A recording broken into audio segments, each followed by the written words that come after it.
और जिस दिन तक उसने दम नहीं तोड़ा उस दिन तक उसकी हथकड़ियां नहीं खोले गई। तो ये जो झूठ फैलाया गया कि उसको वो माफिया था, वो खनन का ये था, वो था, वो जो झूठ उसके खिलाफ फैलाया गया, उस बच्चे में कोई एक सिंगल मुकदमा नहीं है, एक एफआईआर भी नहीं है, उसके खिलाफ एक तहरीर भी नहीं है। उसके तो छोड़िए, बुरा तो यह है कि उसके पिता के खिलाफ भी एक तहरीर नहीं है कभी आज तक। सोचिए, आकाश गुजर किसी एमपी एमएलए का बेटा होता, किसी मंत्री का बेटा होता, किसी रानी का बेटा होता, तो आकाश की तरफ चलने वाले उन गोलियों को चलाने वाले लोगों को वो सलाखों के पीछे होते। लेकिन आकाश एक गरीब परिवार का बेटा है, इसलिए आज वो अपराधी खुलेआम घूम रहे। ये परिवार कौन के आंसू रो रहा? मुझे लगता है ये सरकारें अभी सो रही हैं, इनको एहसास नहीं है कि जब किसी निर्दोष के खून से होली खेली जाती है तो एक क्रांति जन्म लेती है। और एक आकाश को चला गया है, उसको न्याय दिलाने के अलावा कोई रास्ता नहीं है। लेकिन दूसरे किसी आकाश के साथ ऐसा ना हो, उसकी मां के आंसुओं को ना पूछना पड़े, उसकी बहन के आगे आप समाज के लोग जवाब ना दे पाओ, उसके पिता से आप आंख ना मिला पाओ, इसके बारे में भी आपको सोचना पड़ेगा। जैसा मुझे बताया गया कि आकाश यहां से अग्निवीर की भर्ती की जानकारी के लिए आगरा गए थे।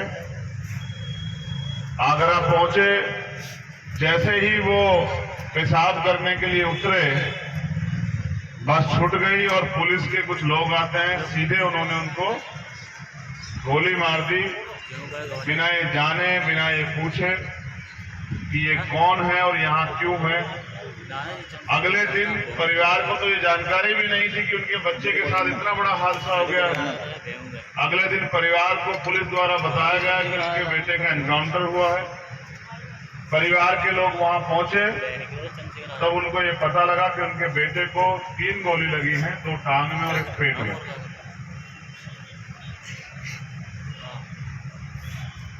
मैं उस मां की हिम्मत और ताकत की दाद देता हूं जिसने अपने खून को इस हालात में देखा होगा कि किस तरह से एक देश के लिए सेवा करने की भावना लेके जो बच्चा गया, जो भावना इस पूरे समाज में लंबे समय से रही है, इतिहास इस बात का गवाह है। कोतवाल धन सिंह गुर्जर के नेतृत्व में 1857 की पहली क्रांति शुरू हुई। उन्हीं के बलिदान ने, उन्हीं के विद्रोह ने इस देश को आजाद कराया। ये कहने में मुझे कोई गुरेज नहीं। और इतिहास में जब हम पढ़ते हैं तो मां पन्ना धाई का भी उदाहरण हमें मिलता है, किस तरह से समाज ने अपनी जान को, अपने खून को कुर्बान करके अपनी राष्ट्रभक्ति और अपनी वफादारी का भी परिचय दिया। तो वो उस मां और पिता के दुख को मैं आत्मसात करता हूं जिन्होंने इस हालात में अपने बच्चे को देखा होगा। और फिर 48 दिन बाद वो हमारे बीच में नहीं रहा। इस बीच इस परिवार ने क्या क्या नहीं सहा होगा, क्या क्या नहीं देखा होगा। जिनको जानकारी लगी होगी, बिना जानकारी की, कोई अधूरी जानकारी बहुत होती है, उन परिवार ने इस परिवार के बारे में क्या क्या नहीं सोचा होगा। इस बीच मुझे ये भी बताया गया कि उसके पेट में उसकी आंतें निकल गई थी, तो पेट में नली लगी हुई थी, कुछ खिलाने के लिए नाक में, मुंह में नली लगी हुई थी। 8 दिन बाद वो होश में आया, उसने बताया कि उसके साथ क्या हुआ।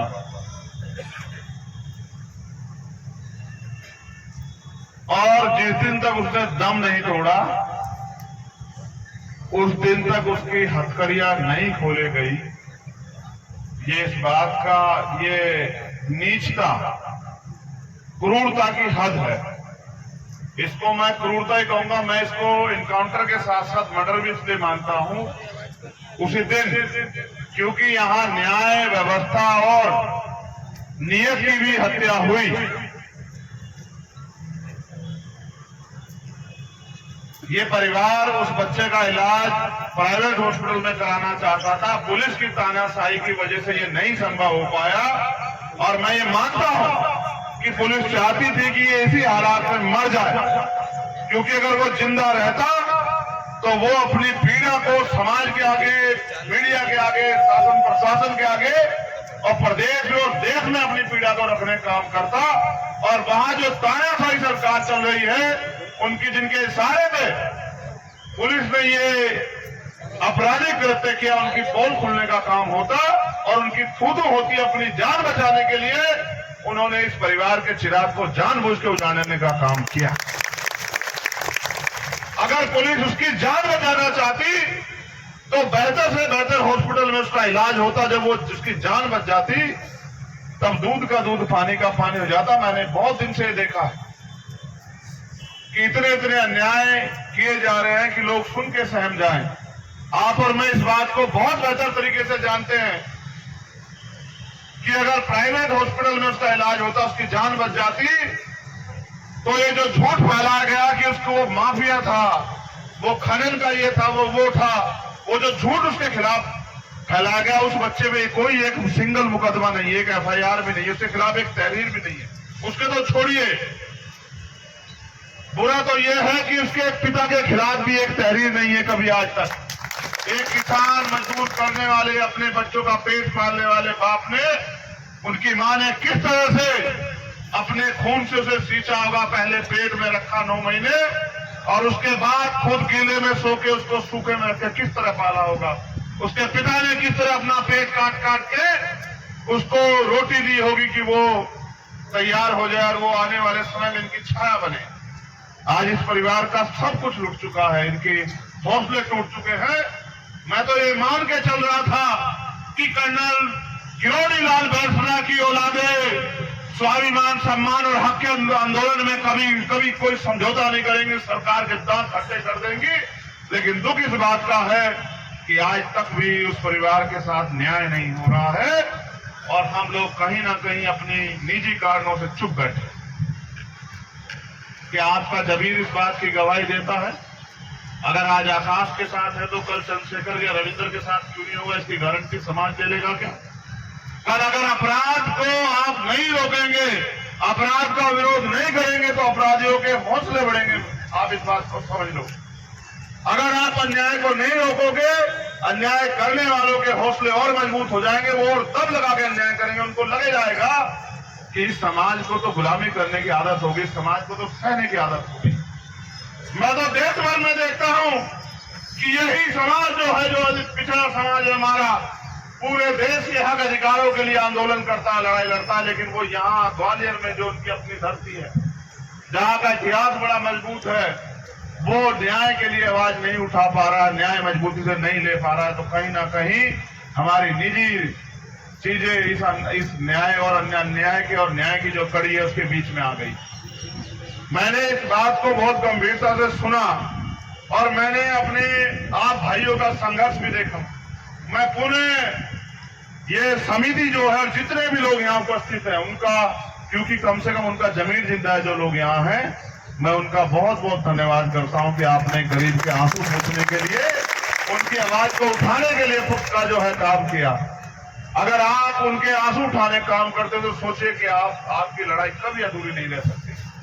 तो मैंने जब इस बात को जाना और फिर मैंने ये भी देखा कि किस तरह से उनको मुकदमा दर्ज कराने के लिए कोर्ट कचहरी के चक्कर काटने पड़े और कोर्ट से मुकदमा दर्ज होने के बावजूद भी वो मुकदमा अज्ञात पे दर्ज होता रहा, आज तक कोई कार्रवाई नहीं होती। मैं यहाँ ये भी देखता हूँ कि न्याय सब लोगों के लिए समान नहीं है।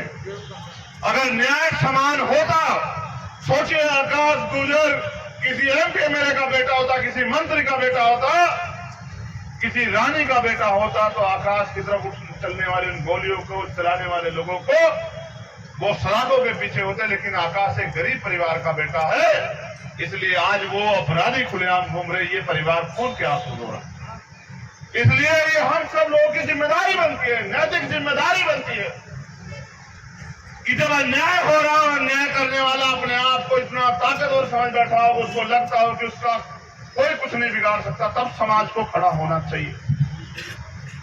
यह न्याय सिर्फ यहाँ नहीं हो रहा है, यह न्याय देश के हर कोने में हो रहा है। कल मैं वहां था दिल्ली में, वहां देश की वो बेटियां बैठी है जो मेडल लेके आई, जिन्होंने देश का नाम गौरवान्वित किया है। उन बेटियों के साथ परसों रात में पुलिस ने सरकार के सारे पे यही किया, उनको पीटने का काम किया, गलत जगह से छूने का काम किया, उनको गालियां दी, उनको धक्के दिए।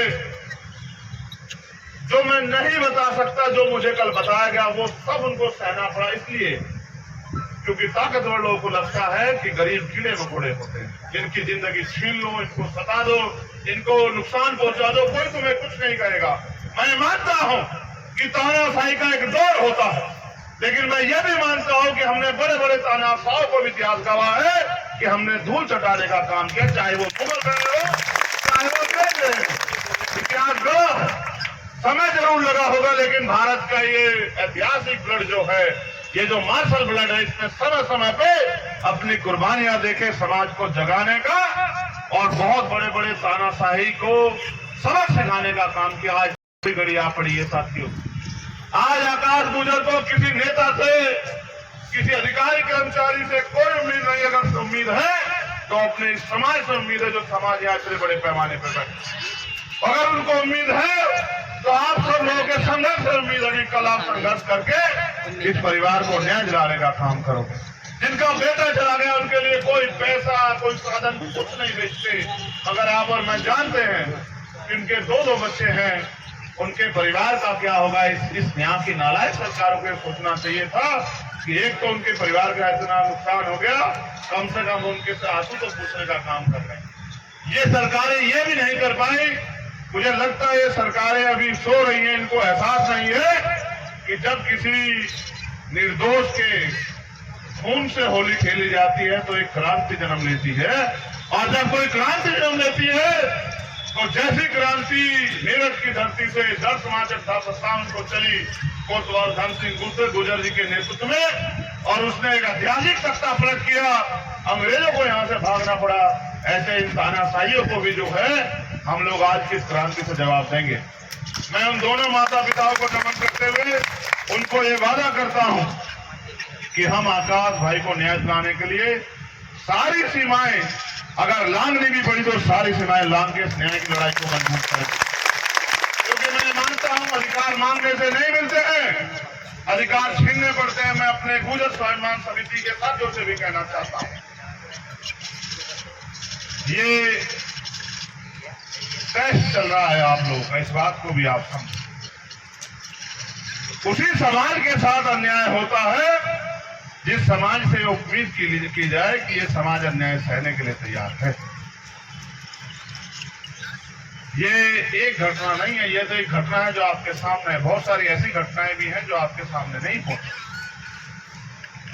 ये समाज की जो सामाजिक शक्ति है, ये उसकी कमजोरी का पैमाना भी बनता जा रहा है। जिस समाज के पास सामाजिक शक्ति होती है, उनकी तरफ आंख उठाने से पहले शासन प्रशासन और सरकार के लोगों को भी 1000 बार सोचना पड़ता है। आपको बैठ के ये चिंतन भी करना चाहिए कि ऐसी कौन सी घड़ी आन पड़ी है कि आपके बच्चों को खुलेआम गोलियों से भूना जा रहा है और कोई कुछ बोलने को राजी नहीं। मैं ये सारा आपसे इसलिए कर रहा हूं क्योंकि आपका इतिहास भारत के इतिहास में बड़ा अजर अमर इतिहास है। कुछ तो बात है कि हस्ती मिटती नहीं हमारी, सदियों रहा है दुश्मन दौरे जमा हमारा। ये आज हालात तो बन गए हैं, इसमें पिछड़े दलित आदिवासी और जो अन्य धार्मिक अल्पसंख्यक के कमजोर वर्ग के लोग हैं, शोषित वंचित वर्ग के लोग हैं, इनको सोचना चाहिए कि इन हालातों के जिम्मेदार कहीं हम खुद तो नहीं है, कहीं हमारे निजी स्वार्थ, हमारे अपने लोगों की खून की होली जो खेली जा रही है इसके जिम्मेदार तो नहीं। ये लोकतांत्रिक देश है, जिनके पास सामाजिक शक्ति होती है, जिनके पास राजनीतिक शक्ति होती है, उनकी तरफ तो आंख उठाने से पहले भी 4 बार सोचा जाता है। आप इस अन्याय के शिकार हो रहे हैं, हमें तो आदत हो गई है। हम व्यवस्था के आधार पर इतने निचोड़े गए हैं कि हमें तो आदत हो गई रोज लाशें उठाने की। अगर आप भी उसी श्रेणी में आगे खड़े होने चाहते हो तो किसमें कोई बुराई नहीं, लेकिन मैं आपको भी सारे इशारों में कह रहा हूं, अगर आप चाहो और अगर आप लड़ने का मन बनाओ, हमने तो बना लिया है, तो भविष्य में किसी आकाश के साथ ऐसा ना हो, इसकी तैयारी भी हमें आज करनी पड़ेगी। एक आकाश तो चला गया है, उसको न्याय दिलाने के अलावा कोई रास्ता नहीं है, लेकिन दूसरे किसी आकाश के साथ ऐसा ना हो, उसकी मां के आंसुओं को ना पूछना पड़े, उसकी बहन के आगे आप समाज के लोग जवाब ना दे पाओ, उसके पिता से आप आंख ना मिला पाओ, इसके बारे में भी आपको सोचना पड़ेगा। जब आप समाज की पहरेदारी झंडे बरदारी करते हैं तो सवाल भी आपसे ही होगा, ये भी आप मेरी बात को याद रखें। सवाल उससे नहीं होगा जो खेत में काम कर रहा, सवाल उससे नहीं होगा जो अपने बेटों के परिवार का पेट कैसे पाल रहा, सवाल उससे होगा जो समाज का नेतृत्व कर रहा। तो मैं आपकी ऐतिहासिक लड़ाई में समर्थन की घोषणा करता हूं कि आपकी ऐतिहासिक लड़ाई में जो न्याय की लड़ाई है, जो हमारी लड़ाई है, उसमें हमारा पूरा समर्थन है। और सिर्फ समर्थन नहीं है, हम जब समर्थन करते हैं इस लड़ाई में, उसको कामयाबी में पहुंचाने की जो कीमत चुकानी पड़ती है उसके लिए हम लोग तैयार रहते हैं।